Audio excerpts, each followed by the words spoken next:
Film की शुरुआत एक घर को दिखाने से होती है जहाँ पर हम बहुत ही डरावनी एक डीमन मॉन्स्टर की आवाज को सुन पाते हैं जो बहुत ही खतरनाक था। और इस वक्त कोई इंसान उससे बचने की कोशिश कर रहा था, वो भी बेहद डरा हुआ था। जिसके बाद हमें वो इंसान दिखाया गया जिसकी हालत बहुत खराब थी क्योंकि वो बुरी तरह जला हुआ था, जिस वजह से खून में लथपथ था और उसकी हालत तकरीबन मरने ही वाली थी। पास ही एक किताब भी पड़ी थी जो काफी पुराने वक्त की लग रही थी। इसके अलावा एक जार भी। अब ये दोनों चीजें किस मकसद के लिए थी ये फिलहाल दिखाया नहीं जाता और ये सीन यहाँ से शिफ्ट होकर आ जाता है एक लड़की सैम पर, जिसका ताल्लुक वैसे तो इंडिया से था लेकिन वो अपने मॉम डैड के साथ दूसरे मुल्क में रहती थी। और क्योंकि वो इंडिया से है तो उनके घर पर शाम को पूजा थी। सैम जब स्कूल जा रही थी तो उसकी मॉम कहती है कि पूजा की वजह से शाम को घर जल्दी आ जाना क्योंकि हमने सारी तैयारी करनी है, खाना बनाना है। जिस पर सैम का कहना था कि सॉरी मैं नहीं आ सकती क्योंकि मुझे कहीं जाना है। तभी यहाँ उसके डैड भी आ गए जो अपनी रात की ड्यूटी करके आई थी। उनसे मिलकर सैम चली जाती है। वो जब स्कूल आई तो उसका दोस्त कहता है कि चलो शाम में घूमने चलते हैं, जिस पर सैम मना कर देती है ये कह करके फिर कभी सही क्योंकि शायद आज मुझे घर जल्दी जाना पड़े, पूजा है। उसका दोस्त कहता है कि पूजा ये क्या होता है। सैम ने जवाब दिया कि ये हर साल मनाया जाने वाला हमारा त्योहार है। अब इतनी ही देर में यहाँ सैम की एक पुरानी दोस्त तमीरा आ जाती है जो भी उसकी तरह इंडियन थी और इंडिया की कल्चर, त्योहार और इसी तरह हर चीज पर उसका यकीन था। पहले ये दोनों काफी अच्छी दोस्ती हुआ करती थी पर अब ये एक दूसरे के इतने करीब नहीं थी। हमने देखा कि काफी टाइम से तमीरा अजीब हो गई थी। वो चुपचाप घबराई रहने लगी थी, किसी से बात नहीं करती, स्कूल भी लेट आती थी और खाना भी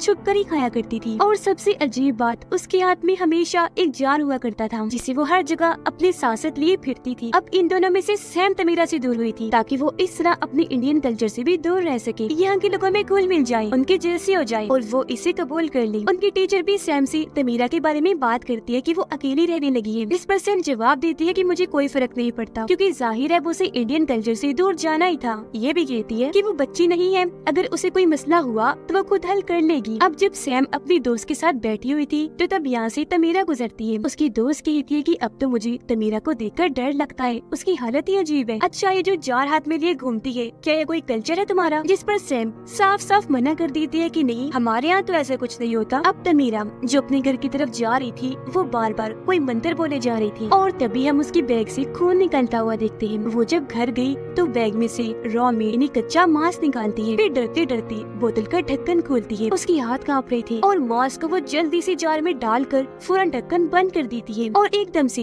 पीठ मोड़ के बैठ जाती है। जहाँ तभी हम उसके पीछे बहुत ही भयानक मॉन्स्टर की आवाज को सुन पाते हैं। उसने जब पलट कर देखा तो जार में दरारें पड़ गई थी जिससे हम समझ पाए कि जार में जरूर कोई खतरनाक चीज कैद है। अगले दिन सैम जब स्कूल में थी तो वहाँ तमीरा आई जो सैम से बात करने आई थी। कहती है कि मुझे तुम्हारी मदद चाहिए और प्लीज मेरी बातों का यकीन भी करना। सैम उसे कहती है कि हाँ करूंगी यकीन, बताओ क्या मदद चाहिए। अब इससे पहले वो कुछ बोलती उसके कानों में कोई शैतानी आवाज हल्का हल्का बोलने लगती है जिससे तमीरा काफी घबरा गई। सैम उसे पूछती है कि क्या बात है, तुम काफी डिस्टर्ब लग रही हो, इतना घबराई हुई क्यों हो और कब से नहीं सोई तुम। तमीरा जवाब देती है कि वो सब छोड़ो, बस मेरी मदद कर दो और यकीन करो मेरा। ये कहकर वो जार आगे करती है, बताने लगी कि इसके अंदर कुछ है, कोई बहुत ही खतरनाक चीज जिसे तुम नहीं देख सकती सैम, पर मैं देख भी सकती हूँ, सुन भी सकती हूँ और महसूस भी कर सकती हूँ। अब सैम ने पूछा कि तुम्हें ये जार मिला कहाँ से। तमीरा बताती है कि जब मैं जा रही थी तो इस जार के अंदर वाली चीज मुझे अपनी तरफ बुलाने लगी, मेरा नाम पुकार के। मुझे पता चल गया था कि इसके अंदर कुछ है। मैंने बिना सोचे समझे जार को अपने पास रख लिया ये सोचकर कि मैं इसे संभाल लूंगी, पर अब मुझे एहसास हुआ कि ये मेरे बस की बात नहीं क्योंकि जो इसके अंदर है वो है ही इतना भूखा कि उसे दिन में कई बार कच्चा मांस चाहिए होता है खाने के लिए और अब मजीद ये मुझसे बर्दाश्त नहीं हो रहा और अब प्लीज तुम मेरी मदद कर दो प्लीज। सैम उसे पूछती है मगर इस जार में है क्या, जिस पर तमीरा बताती है कि इसके अंदर डीमन मॉन्स्टर है। और हाँ बचपन में मॉन्स्टर्स राक्षस की जो कहानी हमने सुनी है वो बिल्कुल सच है,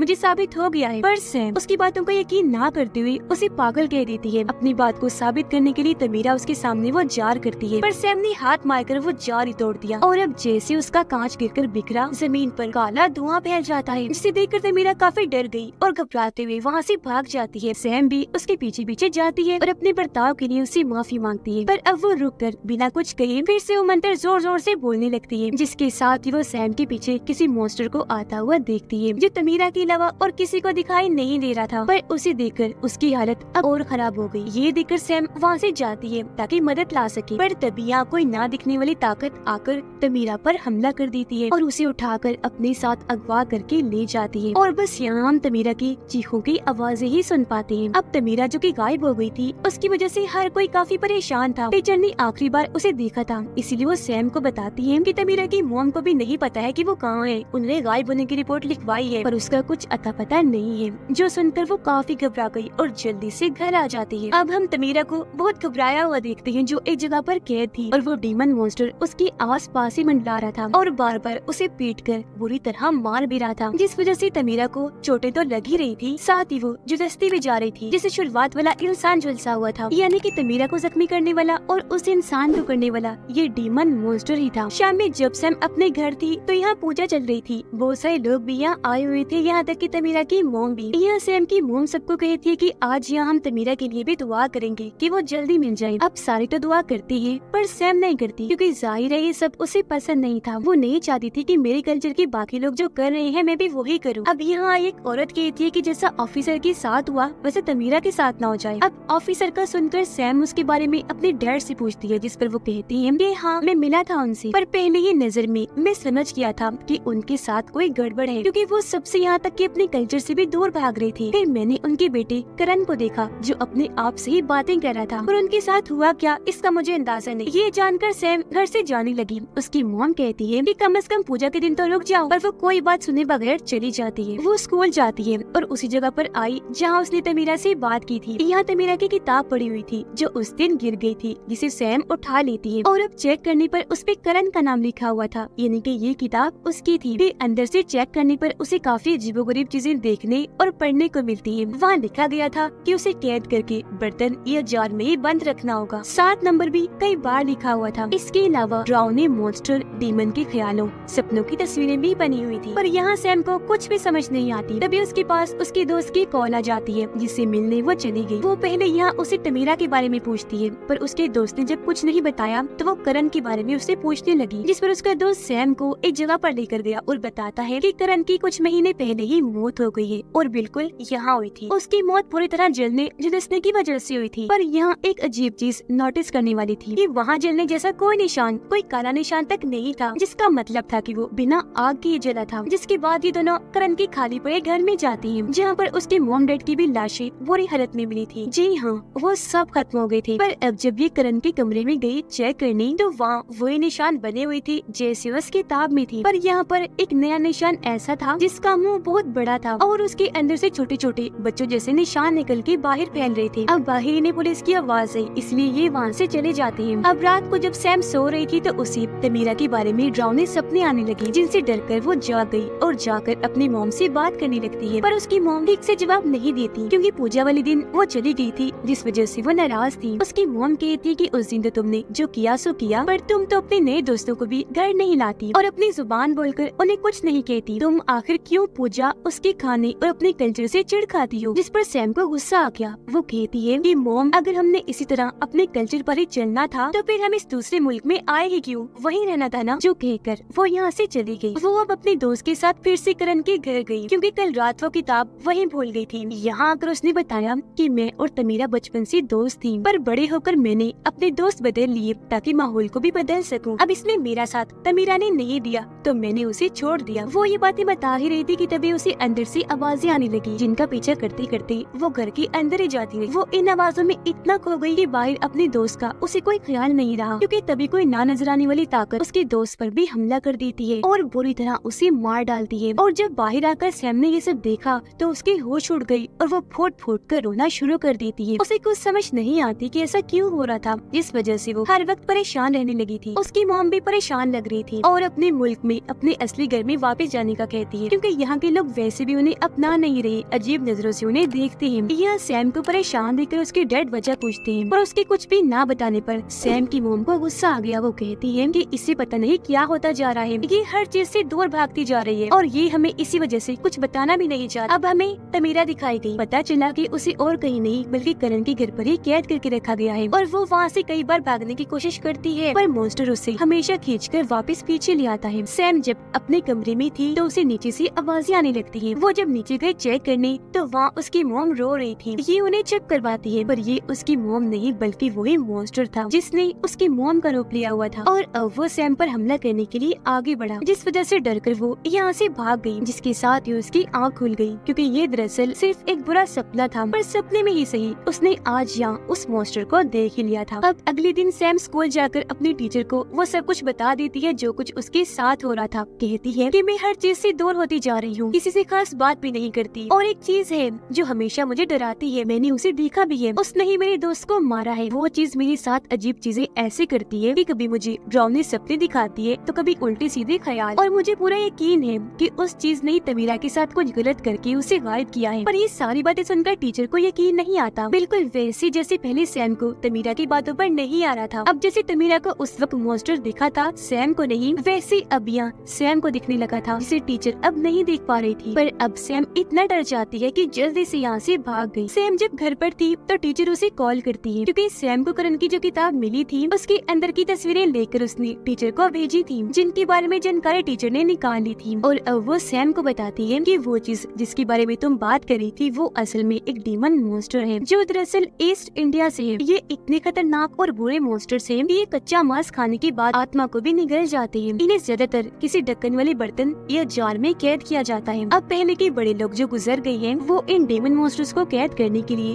बर्तन और जार की जगह खुद वो बन जाया करते थे और इन डेमन मॉन्स्टर्स को अपने अंदर कैद कर लिया करते थे। पर ये काम काफी रिस्की था, इसलिए जार और बर्तन को ही बेहतर समझा जाता है, जिससे हम समझ पाए कि तमीरा के पास जो जार था उसमें वो मॉन्स्टर कैद था। पर सैम ने वहाँ ये गलती कर दी कि इसने जार ही तोड़ दिया जो अब तक मॉन्स्टर को कैद करके रख रहा था। अब एक तो तमीरा उसे संभाल नहीं पा रही थी, ऊपर से सैम ने वो तोड़कर गड़बड़ कर दी। यह डरते हुए सैम भी अपने टीचर को बताती है कि इसी वजह से हर वक्त तमीरा वो जार अपने साथ लिए फिरती थी ताकि वो मॉन्स्टर आजाद न हो जाए, और अब वो मॉन्स्टर मेरे साथ ऐसा कर रहा है। जिस पर उसकी टीचर कहती है कि तुम परेशान ना हो, मैं आ रही हूँ, मिलकर इसका कोई हल निकालते हैं। जिस पर सैम भी मान जाती है। अब सैम जो काफी परेशान थी अपनी मॉम के पास जाती है, ये रोने लगी। तब उसकी मॉम सैम को संभालती है। सैम कहती है कि डीमन मॉन्स्टर्स की जो कहानियाँ हमने सुनी वो सब सच है, तो जरा आप बताएं कि ये सब होता क्यों है, कैसे है और इंसान को क्या करना चाहिए। जिस पर उसकी मॉम बताने लगी कि कहानियों के मुताबिक दिल में कभी भी नफरत जैसी गलत चीजें नहीं रखनी चाहिए और ना ही इंसान ऐसा महसूस करे कि वो अकेला है, क्योंकि ये जो बुराई है ये डीमन मॉन्स्टर इसी चीज का फायदा उठाता है। ये इंसान की इसी कमजोरी पर जीता है। वो पहले इंसान की आत्मा को कमजोर करता है, जिसके बाद उस इंसान की सोच पर काबू करके उस पर वार करता है और उस इंसान को उसके अपने चाहने वालों से दूर कर देता है, जिसके बाद वो इंसान जो उसकी मदद कर रहे होते हैं वो उन्हें भी खत्म कर देता है। और बिल्कुल ये सब सैम के साथ भी हो रहा था, यानी कि उसकी सोच उसके हिसाब से ना चलकर काफी धुंधली हो गई थी। उसके फैमिली के डरावने सपने दिखाकर मॉन्स्टर सैम को उसके घर वालों से दूर कर रहा था। सैम के दोस्त को तो उसने मार ही दिया था जो उसकी मदद कर रहा था, और अब वो टीचर के पीछे पड़ जाएगा। यानी ये मॉन्स्टर इंसान को पहले सबसे अलग करता है और फिर उस पर वार करता है, क्योंकि इस तरह अकेलेपन में उस इंसान के दिमाग में बुराई पलती रहेगी और वो अकेले होने की वजह से कमजोर होगा। तो मॉन्स्टर के लिए उसके मांस को खाना और आत्मा को निगलना आसान होगा। अब यहाँ सैम सोचती है कि इसका मतलब है कि करण और उसकी फैमिली और किसी से नहीं बल्कि इस मॉन्स्टर से ही भाग रही थी। पर फिर वो यहाँ आ गई जिनका पीछा मॉन्स्टर ने फिर भी नहीं छोड़ा। वो भी यहाँ आ गया और उनकी पूरी फैमिली को खत्म कर दिया। पर वो फैमिली जैसी तैसी उसे जार में बंद करने में कामयाब हो गई थी, जिसे फिर तमीरा ने ले लिया। पर जार टूटने पर वो तमीरा को अपने साथ ले गया और अब वो सैम के पीछे पड़ा हुआ है, क्योंकि ऐसे वो एक के बाद एक अपना शिकार लेता है। उसकी मॉम कहती है कि वो डीमन मॉन्स्टर एकदम अपने शिकार पर हमला नहीं करता, बल्कि कुछ टाइम उसे चाहिए होता है। वो हर डीमन की तरह पहले उस इंसान को परेशान करता है, कमजोर करता है, जिसके बाद वो उसकी आत्मा को निगलता है। अब सैम करण की किताब को देखती है। या गौर करने पर उसे 7 नंबर का मतलब पता चल जाता है, जो थे 7 दिन, जिसका मतलब था कि आज रात वो डीमन मॉन्स्टर तमीरा को खा जाएगा, क्योंकि उसे भी तो 7 दिन हो गए थे गायब हुए। ये सोचकर सैम कहती है कि मैं तमीरा को बचाने जाऊंगी। उसकी मॉम कहती है मगर तुम अकेली उस डीमन मॉन्स्टर से नहीं लड़ सकती, वो बहुत खतरनाक है, तुम्हें मौके पर ही खत्म कर देगा। ये सुनकर सैम डीमन मॉन्स्टर से लड़ने के लिए दुआ करने लगी और यहाँ उसकी मॉम सैम की मदद करती है, उसे पूजा का थोड़ा सा खाना भी देती है और अच्छे से तैयार भी करती है। और यहाँ पहली बार सैम अपने कल्चर के मुताबिक पूरी तरह तैयार हुई थी। उधर टीचर जब अकेली थी तो उस पर डीमन मॉन्स्टर हमला कर देता है, उसे काफी बुरी तरह मारता है, जिससे वो जख्मी हो गई क्योंकि वो उसकी जान लेना चाहता था। और उधर सैम को याद आया कि करण डीमन मॉन्स्टर को जार में कैद करते करते ही मरा था, जिसका मतलब कि किताब में यही कहीं वो मंत्र लिखा होगा जिससे मॉन्स्टर को कैद किया जाता है। वो जल्द इन्हें वो मंत्र मिल भी गया, जिसे अब ये दोनों मिलकर पढ़ने लगती हैं। जिससे हुआ ये कि डीमन मॉन्स्टर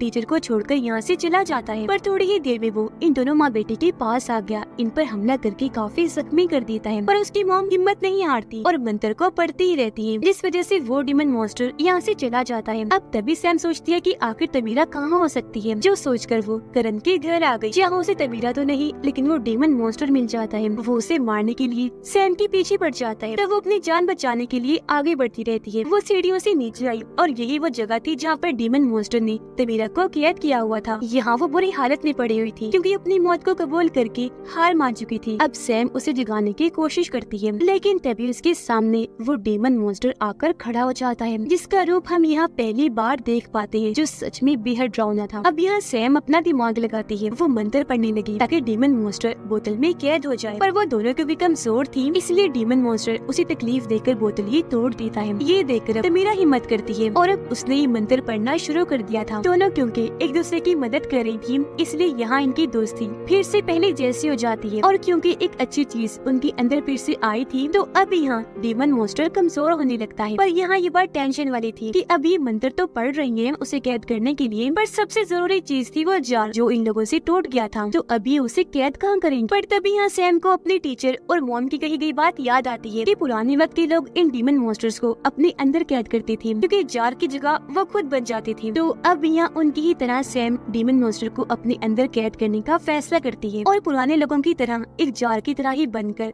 डट के खड़ी हो जाती है। जहाँ पहले तो डीमन मॉन्स्टर नहीं जाता पर तमीरा लगातार मंत्र पढ़ती रहती है, जिस वजह से डीमन मॉन्स्टर को मजबूर होकर सैम के अंदर जाना ही पड़ा और अब वो उसके अंदर कैद हो गया था। जिसके बाद हमें कुछ दिन के बाद का वक्त दिखाया जाता है जहाँ पर सभी लोग इकट्ठा हुए थे और अब सैम को अपने अंदर कैद डीमन मॉन्स्टर्स की भूख मिटाने के लिए बार बार कच्चा मांस खाना पड़ता था, जिस वजह से सैम की फैमिली भी काफी परेशान थी क्योंकि जाहिर है वो जानती थी कि ये इतना खतरनाक डीमन मॉन्स्टर है कि वो कभी भी बाहर आ सकता है। इसके बाद हम सैम और तमीरा को बात करते हुए देखते हैं, या तमीरा भी उससे वो भी सवाल करती है कि अगर वो डीमन मॉन्स्टर बाहर आ गया तो फिर क्या होगा, जिस पर सैम कहती है कि बेफिक्र हो, मैं उसे बाहर आने ही नहीं दूंगी। पर अब जैसी तमीरा वहाँ से गई सैम के चेहरे के एक्सप्रेशन तासुरात अपने आप ही बदल गए, क्योंकि जाहिर सी बात है वो डीमन मॉन्स्टर इतनी बड़ी बुराई है जिसे इतनी आसानी से रोका नहीं जा सकता, उसका जड़ से खात्मा करना जरूरी है। क्योंकि जब कभी भी कोई बुरी सोच, नफरत, अकेलेपन का एहसास सैम को महसूस हुआ वो डीमन मॉन्स्टर फौरन बाहर आ जाएगा, जिसे फिर रोक पाना मुश्किल होगा। इसीलिए उसे हर तरह से खत्म करने के लिए इनको तैयार रहना चाहिए। तो कहानी में हमें बताया गया है कि कभी भी कोई बुरी सोच अपने दिमाग में ना लाएं, दिल में कोई भी नेगेटिविटी ना रखें, जिसे किसी के लिए नफरत, गुस्सा या फिर खुद ही अकेलेपन का एहसास, क्योंकि जाहिर है ये बुरे एहसास है तो इनका बुरा नतीजा ही हमारे लिए साबित हो सकता है। सबके साथ हमेशा अच्छे रहें, प्यार बांटें, क्योंकि कहानी में तो बुरी सोच का नतीजा हमें डीमन मॉन्स्टर दिखाया गया है, पर अगर हमारी जिंदगी में इस तरह की कोई सोच हम पाल लें तो किसी और तरीके से हमारे साथ गलत हो सकता है। और दूसरी बात कि अपने रिलीजन, कल्चर, त्योहार, रहन सहन को सच्चे दिल से अपनाएं, कभी भी दूसरे जैसा बनने की कोशिश ना करें, क्योंकि जहाँ आपको होना चाहिए